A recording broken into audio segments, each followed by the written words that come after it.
¿Cuál es la costumbre de cada pequeña localidad?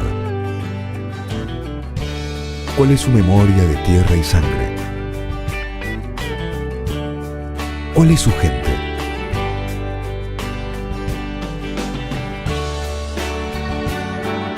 ¿Cuál su porvenir? Pequeñas Patrias, la historia de pueblos y parajes de nuestra provincia.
Los hombres somos testigos de la historia.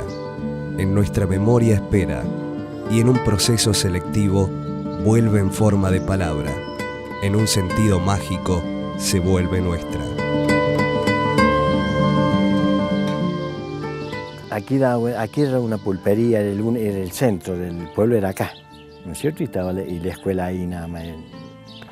Y entonces el camino real que viene de Achira bajaba por la estación de Achira y de ahí venía aquí a la sierra del Portezuelo, al corral de Gama, un punto, un paraje, no hay nada. Y de ahí venía y apuntaba acá. ¿Por qué? Porque acá empezaban la vuelta al cerro, como le decía, porque el indio asolaba, los malones asolaban aquí un poco más al sur, venía.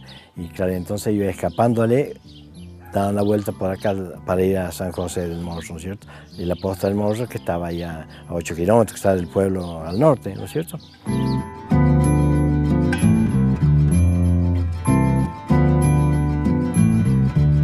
Porque el indio no subía al cerro, le tenía miedo, se ve. Por eso vio que esas cosas que dicen son leyendas. Que el cerro bramaba y qué sé yo, o sea, brama porque las quebradas están están de naciente a poniente y bueno, y el viento que lo cruza, el moribio cuando hace las hondonadas esas, brama el viento claro, el indio supersticioso le tenía miedo a todas esas cosas. Le digo, está la historia de la cautiva del Morro, que es la Tiburcia Escudero. Ella murió en el año 1935. Y ella ya más o menos por el relato que saco, la han tenido cautiva en los toldos, en Salinas Grandes, en los toldos de Cafulcurá. En 1853 hay un malón que quemó el San José del Morro. Y ahí venía ese cacique de Puebla, el Baigorrita y el cacique Painé, el que comandaba esa indiada.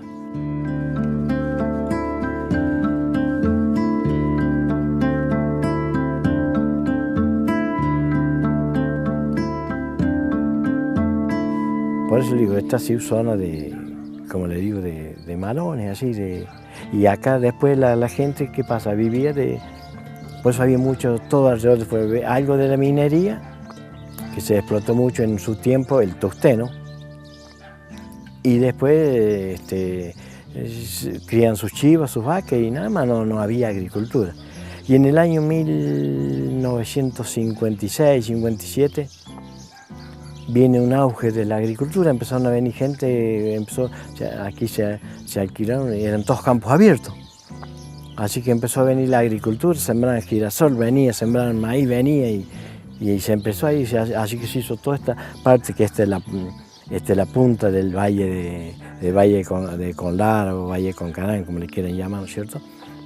que ya se junta después con la Pampa del Chámico y es una zona agrícola muy próspera. Pero empezó más o menos en 1956.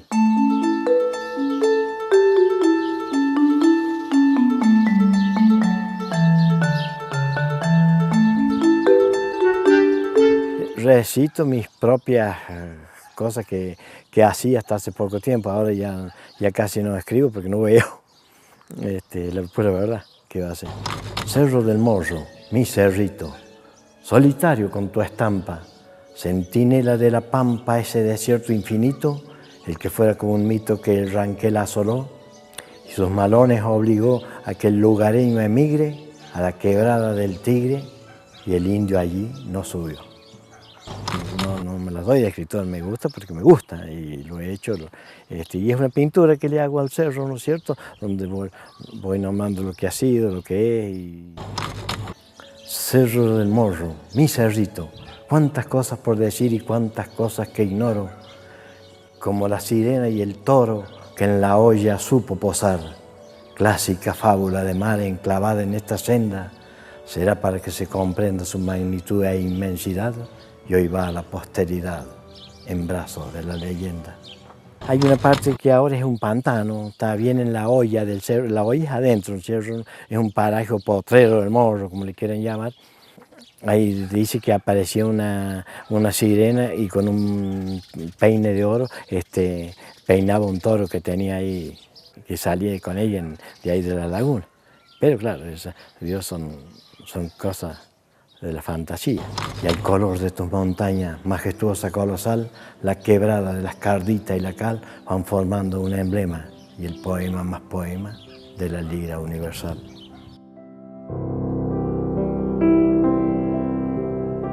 Para mí significa mucho porque yo soy como el inca que adora la Pachamama, ¿no es cierto? Y bueno, ¿qué quiere que le diga? Me he venido, ya me he quedado acá y acá creo que voy a morir.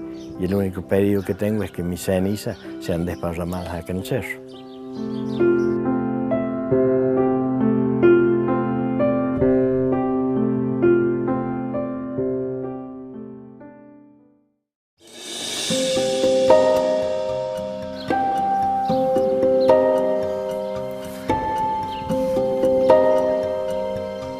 Cada lugar es parte de un todo.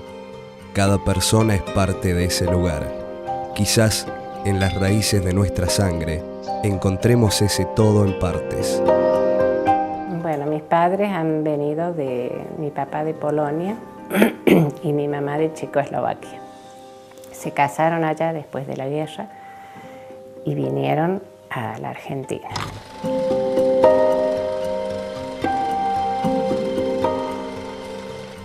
Primeros tiempos tuvieron que vivir en Buenos Aires para reunir dinero para poder llegar hasta esta zona donde vivían los hermanos de mi papá.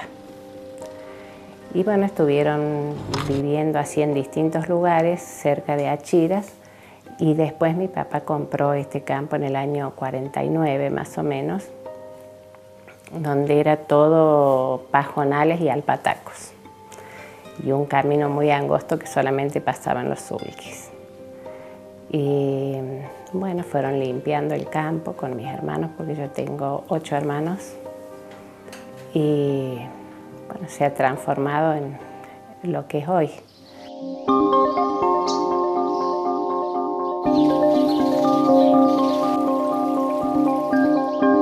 Yo nací aquí.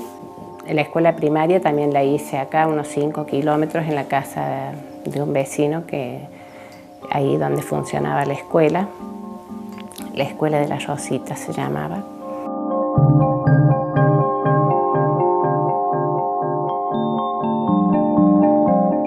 Después para el secundario fui a San Pacho, estuve pupila durante 5 años, ahí me recibí de maestra. He dado clases así en suplencias, en Colonia Subelsú, en Piedra Blanca, detrás del cerro. Acá en La Rosita también estuve 2 años y también en La Esquina y en La Cordobesa.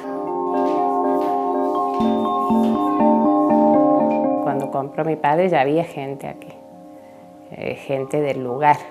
Y bueno, gente trabajadora, dedicada exclusivamente al trabajo, a atender lo suyo, muy laboriosa, muy honesta. Y en aquellos años se reunían mucho para, por ejemplo, hacer un camino, lo hacía un consorcio, donde se reunían los vecinos, formaban una comisión y bueno, iban y pedían al gobierno de San Luis que les prestara una máquina y así hacían los caminos y ellos aportaban cada uno para poder mantenerlos.